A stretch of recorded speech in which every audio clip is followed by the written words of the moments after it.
Good morning, and thank you for joining me on the path to liberty. This is the Fast Friday edition of the show for Constitution Day, September 17th, 2021. And today in history, September 17th, 1787, this is the day that the Philadelphia Convention adjourned. And then the Constitution, after it was signed, went on to the states for ratification debates. So on this episode, I want to highlight three foundational core principles underlying the Constitution.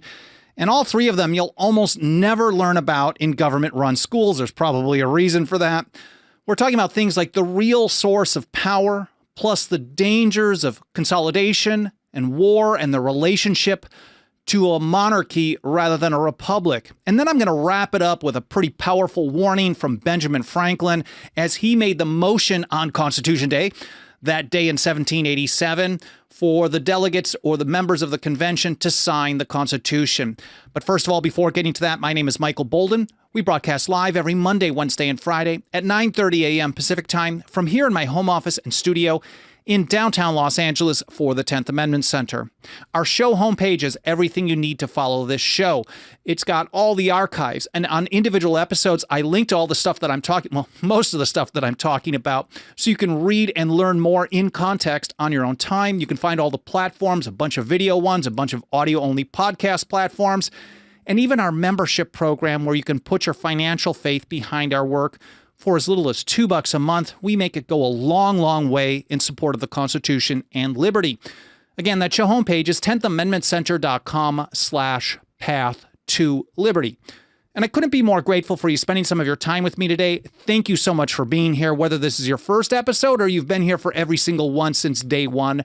I can't thank you enough. I really appreciate you spending some time with me today. But since it's Fast Friday, I promise to not take up too much of your time. Let's see if I can get this info out to you in the next 10 to 15 minutes. Again, we're going to talk about a bunch of stuff, and I'm going to cite quotes from founders across the political spectrum, at least of the time, anti-federalist and federalist alike. So you can see how they were basically all on the same side in some of these core principles. Starting out with consolidation, or a centralization of power. Here's how Patrick Henry put it in June of 1788 during the Virginia Ratifying Convention. He said, "Dangers are to be apprehended in whatever manner we proceed, but those of a consolidation are the most destructive."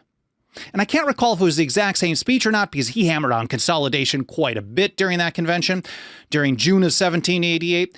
And he also said that consolidation, he was convinced that consolidation must end in the destruction of our liberty. Here's William Davie during the North Carolina Ratifying Convention in July of 1788. He said, "So extensive a country as this can never be managed by one consolidated government. Of course, not without a loss of liberty." And here's Fisher Ames in the Massachusetts Ratifying Convention, January of 1788. He said, "Too much provision cannot be made against a consolidation." You can't do too much to avoid or to push back against centralization of power. Of course, we know that was a big reason for the War for Independence, the fight against Great Britain, because the British claimed the power over the people of the colonies, the people of America. In all cases whatsoever, you couldn't be more consolidated than that. Now, consolidation was certainly associated with monarchy, but it wasn't the only thing that was associated with monarchy. Here's Montesquieu from his Spirit of the Laws of 1748. Now, this was the second most, from my understanding, the second most cited book from the founding generation and during the debates over the ratification of the Constitution, second only to the Bible. So it was a very important, very influential piece of work. Here's Montesquieu putting it this way: "The spirit of monarchy is war and enlargement of dominion. Peace and moderation is the spirit of a republic." So the second thing we're talking about is opposition to quick and easy war, especially war making in the hands, war deciding and making in the hands of a single person. Here's James Wilson in the Pennsylvania Ratifying Convention, December of 1787. He said, "This system will not hurry us into war. It is calculated to guard against it. It will not be in the power of a single man, or even a single body of men to involve us in such distress. And here, some years later, James Madison, writing as Helvidius in his fourth Helvidius paper, September of 1793, he put it this way: in no part of the Constitution, no part at all, according to the so-called father of the Constitution, Wilson might actually be the right guy for that term, but Madison's the one that we all call the father of the Constitution. He said, in no part of the Constitution is more wisdom to be found than in the clause which confides the question of war or peace to the legislature and not to the executive department. That's James Madison writing in 1793, plus James Wilson talking about war, using that principle, that understanding from Montesquieu, that war, power over war, this is the spirit of monarchy. Peace and moderation is the spirit of a republic. And then the third one that I want to cover is the source of power. Here's Thomas Paine.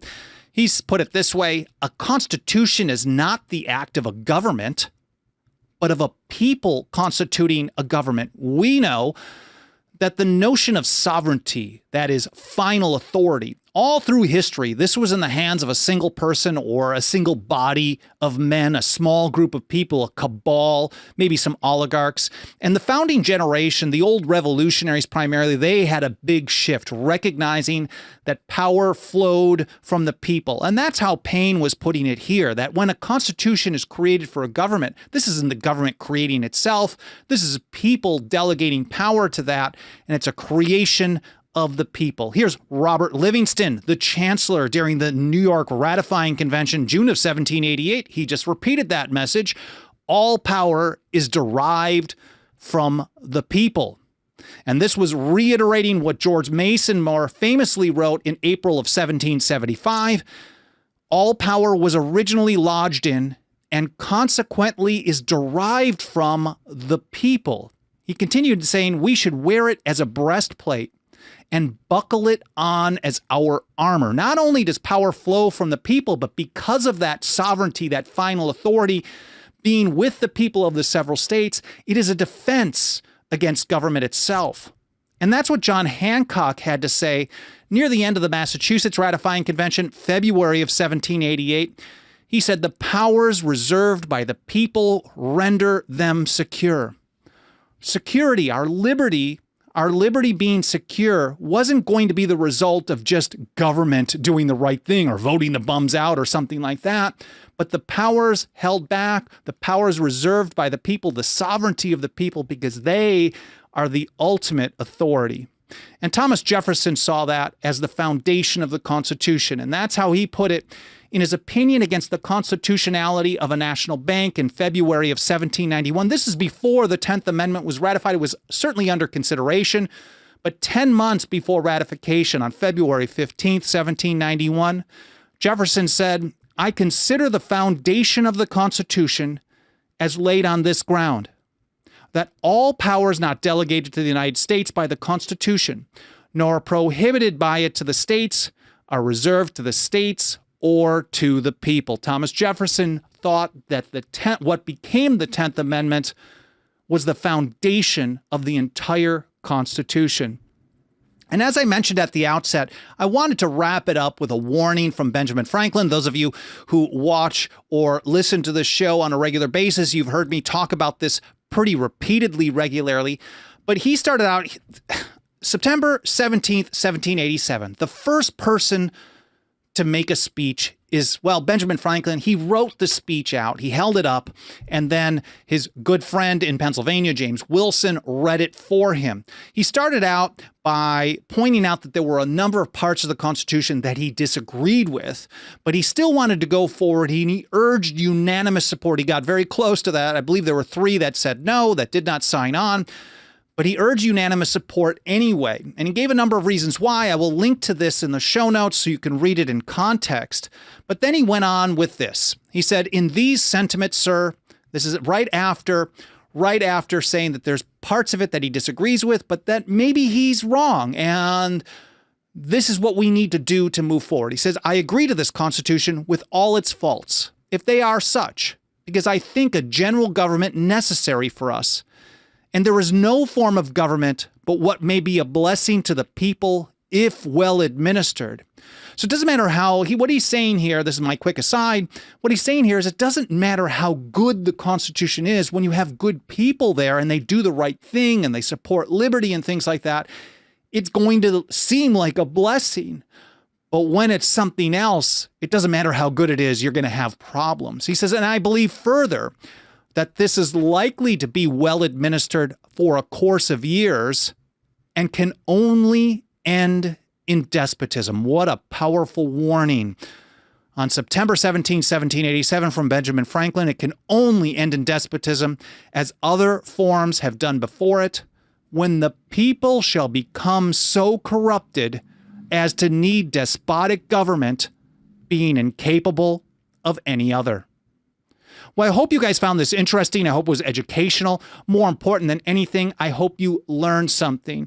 I'm going to link to all these original source documents that I'm talking about here that I'm referencing in the show notes over at 10thamendmentcenter.com/path-to-liberty. Of course, if you support the show, you like what we're doing, you like this information, please consider doing a few free, easy-peasy things to help us spread the word.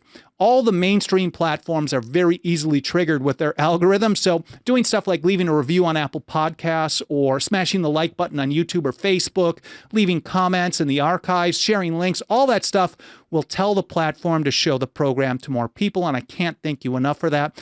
And of course, as I mentioned right at the beginning, if you want to put your financial faith behind our work, it starts out as little as $2 a month over at 10thamendmentcenter.com/members.